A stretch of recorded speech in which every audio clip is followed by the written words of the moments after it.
Thank you. Please, take your seat. Eu queria convidar os palestrantes, queria pedir para acender a luz da plateia, por favor, também. Queria cumprimentar todos os palestrantes por se manterem no horário e nos oferecerem tempo para a discussão.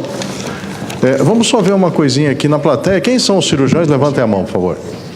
Nossa, tudo isso? Pensei que tivesse mais clínicos cirurgiões.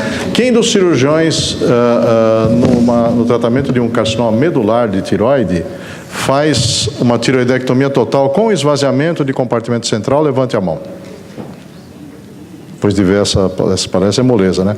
Quem faz com esvaziamento de compartimento central e lateral, bilateral? Levanta a mão.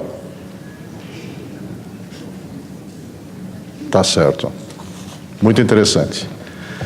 Porque na época que nós começamos a operar carcinoma medular de tireoide, eu não vou dizer quando, o tratamento habitual, quando o diagnóstico era feito, e normalmente a gente tinha doenças já avançadas, mas não existia cura, não existia o diagnóstico genético, nem bioquímico, existia o diagnóstico clínico. As cirurgias que nós fazíamos, já por necessidades, esvaziamentos terapêuticos, era a regra, né? E era, geralmente, tireoidectomia total com esvaziamento cervical bilateral e de compartimento central.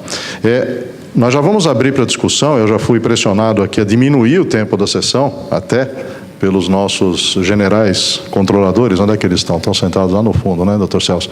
Agora você saiu daqui, né? Agora você não está do meu lado aqui para ficar falando, né? Mas nós vamos abrir para questões da plateia, que eu acho que a discussão é a mais importante. Eu só queria, antes de abrir, eu vou usar só 4 minutos aqui, para fazer alguns comentários em relação a isso que foi falado aqui. Porque nós temos que adequar a nossa realidade também, né? E no Brasil, eu acho que esses carcinomas medulares familiares, principalmente, são tratados em âmbito universitário, principalmente, esses 2 serviços que nós temos, né, basicamente lá no Hospital das Clínicas e na Escola Paulista de Medicina. Mas ainda é complicado você indicar uma tireoidectomia total profilática, e aqui eu gosto da palavra profilática mesmo, numa criança de 6 meses de idade que tem uma mutação 918. Então, bem sinteticamente, Kleber, você queria comentar um pouquinho das dificuldades que você encontra aqui no nosso meio para convencer uma família a deixar o seu pobre rebento de meses de idade ser submetido à sanha assassina dos cirurgiões? Olha, vou dizer que no início, quando eu comecei esse ambulatório, era mais complicado, até porque eu era mais jovem e passava menos confiança. Obrigado. Hoje em dia tem sido mais fácil, porque quando a gente aborda os pais, muitos deles vieram encaminhados para avaliação do RET, então ele já está buscando a profilaxia de alguma forma. A segunda questão é que quanto mais cedo você opera, melhor porque eu falo que o bom resultado é a tireoide sem doença. É a tireoide normal. Você, para fazer uma profilática, aquela profilática ter sido perfeita, você tem que tirar uma tireoide sem doença. Na hora que você já tinha um carcinoma medular ali, você já arriscou. Então, quando você passa essa ideia para o pai, é claro que assim, essa situação, felizmente, ela é rara, de você ter um descendente de alguém que tem mutação 918, que tem MEN2B, e que você teria que operar com menos que 1 ano de vida. No nosso meio, são poucos os cirurgiões realmente que têm experiência com criança para encarar uma cirurgia dessa. Mas eu acho que os pais não têm sido tanto a dificuldade às vezes é realmente você conseguir uma equipe cirúrgica que pegue crianças tão jovens. Já para a mutação do 634, de um risco alto, não mais alto, mas é mais fácil, porque a criança já tem 5 anos de idade, então você já encontra a equipe cirúrgica mais confiante, pelo menos a nossa lá, é super tranquila de operar 2, 3 anos de idade, mesmo crianças menores que 1, eles encaram muito bem, o chefe está ali balançando a cabeça que sim, mas a verdade é que não é tão fácil, realmente o cirurgião entra um pouco mais preocupado, porque é uma cirurgia talvez um pouco mais difícil. O senhor queria comentar? Vocês, deixa eu perguntar então, vocês têm, os dois, a professora Lee e o professor Kebebel, vocês têm dificuldade de convencer uma criança pequena, a família, a deixar uma criança muito, muito pequena ser operada profilaticamente? Yeah, so it is difficult. So I should, just in my experience, it's quite rare that you're going to operate on the youngest infant I've operated on is 9 months. The reason is most of the patients that have the 918 mutation have already manifested it and don't often reproduce, meaning they die from their medullary thyroid cancer in their second decade of life. There are very few cases. So the youngest I've operated on is 9 months. The principal population then is really those 5 to 10 or 11 years old. And to me, I think if you have a terrific genetic counselor, a medical team, it is one of the easiest informed consents I do, because these families are extremely knowledgeable, well-informed, and more importantly, in their parental or grandparent generation, have had a family member die from medullary thyroid cancer. So it's actually much easier, and you have to push back the parents and say, let's not do it at the age of 4. Let's just wait until they're into their teen years. It's amazing. It's really a well-informed group of kindreds or families, because they've usually lost somebody to medullary thyroid cancer. Thank you. Stephanie, do you want to comment on that? I agree that I often take care of family members who have had someone else in the family die of medullary thyroid carcinoma, and they are totally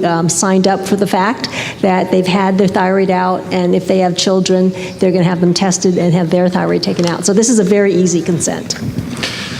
Nessa linha nós já vamos falar um pouquinho, eu vou fazer uma pergunta para a plateia, eu já vou abrir para a pergunta, só um instantinho. Eu já vou fazer a pergunta já à plateia, mas eu tenho 48 perguntas aqui, mas eu não vou fazer todas, juro. Uma discussão eterna, aliás, uma discordância entre a escola europeia e a escola americana é pedir a tirocalcitonina na investigação inicial diagnóstica de um nódulo tiroidiano. E esse é um assunto que eu acho que não foi adequadamente discutido aqui, e para a plateia aqui eu acho que é de suma importância. Então eu gostaria mais uma vez, bem objetivamente, que os participantes comentassem, bem sumariamente. Vamos começar agora com o professor Kebebel. Would you like to comment on that? So at my institution, we do about 1,000 thyroid biopsies a year.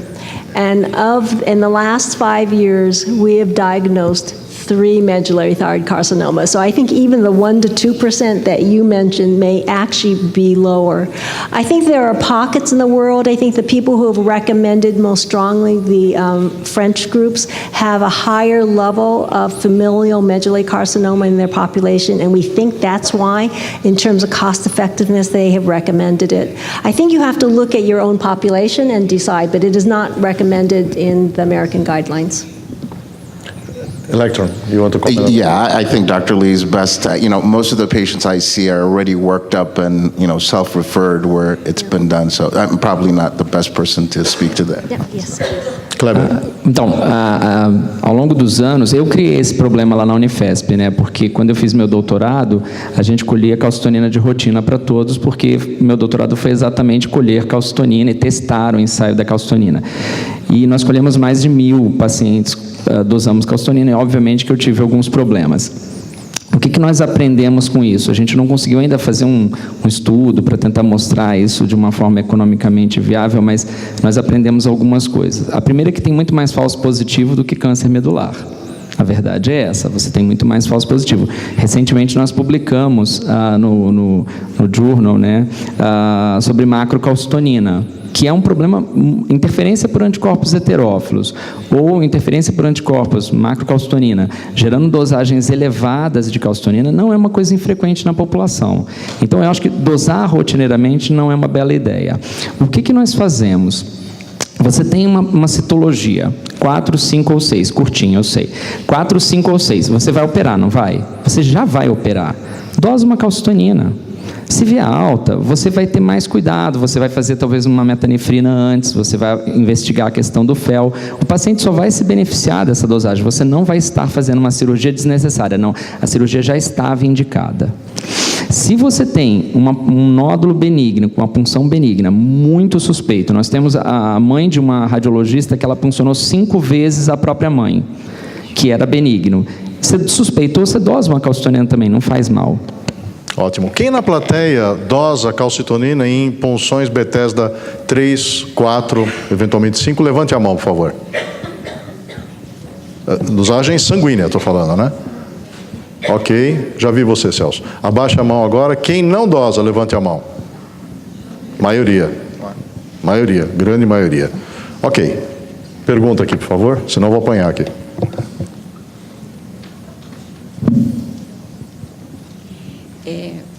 Ana Luísa Maia. Em primeiro lugar, eu gostaria de parabenizar os apresentadores por excelentes.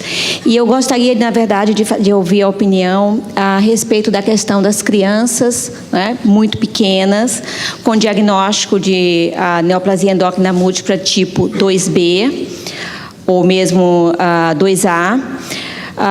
O que os apresentadores acham da correlação calcitonina com a possibilidade, com o risco de metástase para ser aplicado nessas crianças quando não há um centro de referência para a cirurgia.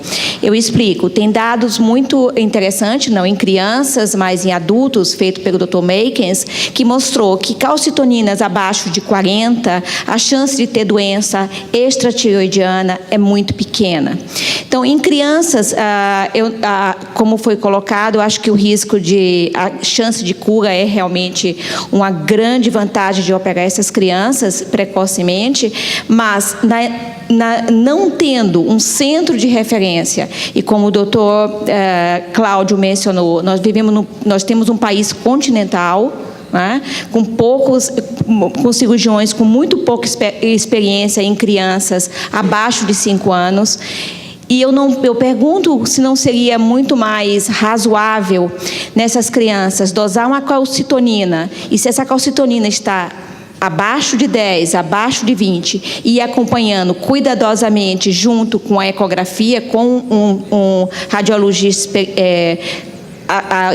que tem habilidade nesse tipo de paciente, do que indicar uma tiroidectomia nessas crianças com extremamente alto risco de um hipoparatiroidismo ou mesmo de complicações mais sérias. Por favor, quem gostaria de responder essa pergunta? Yeah, I wholeheartedly agree with you.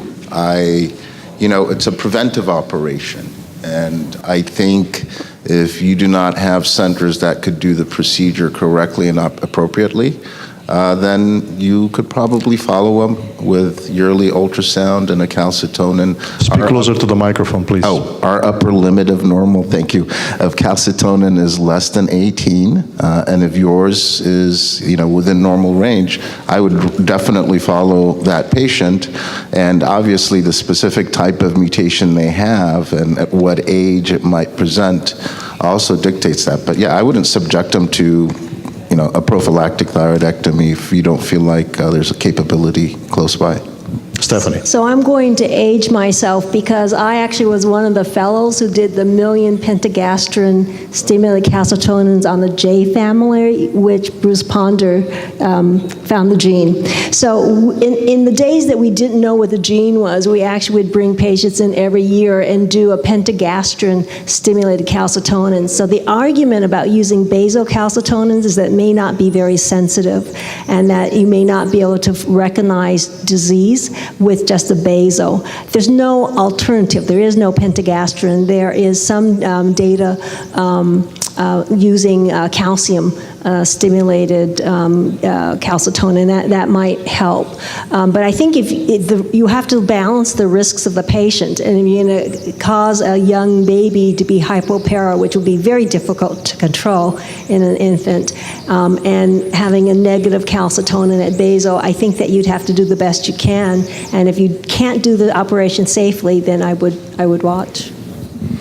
Tem mais perguntas da plateia? Thank you. Eu queria, enquanto as pessoas pensam que deve ter mais perguntas, eu queria só comentar que o Dr. Electron falou uma coisa extremamente interessante. Eu na minha introdução, falei sobre a adequação da cirurgia inicial. Mas ele chamou a atenção para um ponto que é o espectro da intenção cirúrgica do tratamento de um carcinoma medular de tireoide. Porque, por um lado, nós temos uma cirurgia literalmente profilática. Ou seja, quando tem as alterações do RET para o autooncogene, você já sabe que aquilo vai evoluir com um grau razoável de certeza para um câncer. Então, eu odeio a palavra esvaziamento profilático, que se usa em carcinoma papilífero, por exemplo. Eu prefiro usar, nós cirurgiões de cabeça e pescoço preferimos usar, de uma forma geral, a palavra esvaziamento eletivo. Eletivo porque nós elegemos operar na ausência de doença clínica. Então, eu sempre combato a palavra profilática. Aqui não, aqui eu acho que realmente é uma tiroidectomia profilática. Em contrapartida, no outro lado do espectro, de uma doença que não é o carcinoma papilífero, ele chamou muito bem a atenção para se fazer o tratamento cirúrgico mesmo na doença disseminada. Isso não existe para carcinoma epidermoide de cabeça e pescoço, por exemplo. Mas é muito importante, porque esses doentes são incuráveis, mas não são intratáveis. E se é que a gente pode falar em qualidade de morte e não em qualidade de vida, você oferece uma qualidade de morte, por mais tétrico que isso possa parecer, mais digna para esses pacientes. Então, ele colocou como uma propriedade que eu raramente vi até hoje na minha vida, esse espectro, os dois lados do espectro de indicação terapêutica da tiroidectomia, especificamente para o carcinoma medular. E uma outra coisa na apresentação dele também muito provocativa é aquele dado que ele mencionou de 42%, se eu peguei bem o número, de reoperações por cirurgias inicialmente inadequadas. E na minha opinião, é crucial quando um cirurgião especialista vai reoperar que ele tenha primeiro a informação, na medida do possível, da descrição cirúrgica da operação inicial. E segundo, com todo respeito, dentro dos limites da ética, quem operou? Porque uma coisa é uma tiroidectomia, com todo respeito, por favor, não me interpretem mal, estou sendo super sincero, feita por um cirurgião de cabeça e pescoço. Uma outra muito diferente é feita por um cirurgião que não é um especialista na área e que faz uma tiroidectomia uma vez por ano. Eu sei que no nosso país, lamentavelmente, como nos Estados Unidos, uma boa parte das tiroidectomias, até por força dessa imensidão territorial, é feita por cirurgiões não especialistas. Mas eu acho que isso é crucial, essa informação é crucial quando o especialista vai fazer a reoperação. Porque uma coisa é você reoperar um compartimento central após um cirurgião de cabeça e pescoço ter entrado nesse pescoço. Paradoxalmente, é muito mais difícil a reoperação aí do que se um cirurgião que fez uma catação de nódulos ou que nem abordou o compartimento central foi o cirurgião inicial. Então, acho que esses detalhes são muito interessantes e eu queria ouvir a opinião do professor Kebebe exatamente sobre esse aspecto. Quer dizer, na sua experiência de reoperação, faz diferença quem operou a cirurgia inicial? Yeah, so, generally you want to keep that information confidential. So I do wholeheartedly agree with you. You read the operative report of the surgeon who did it.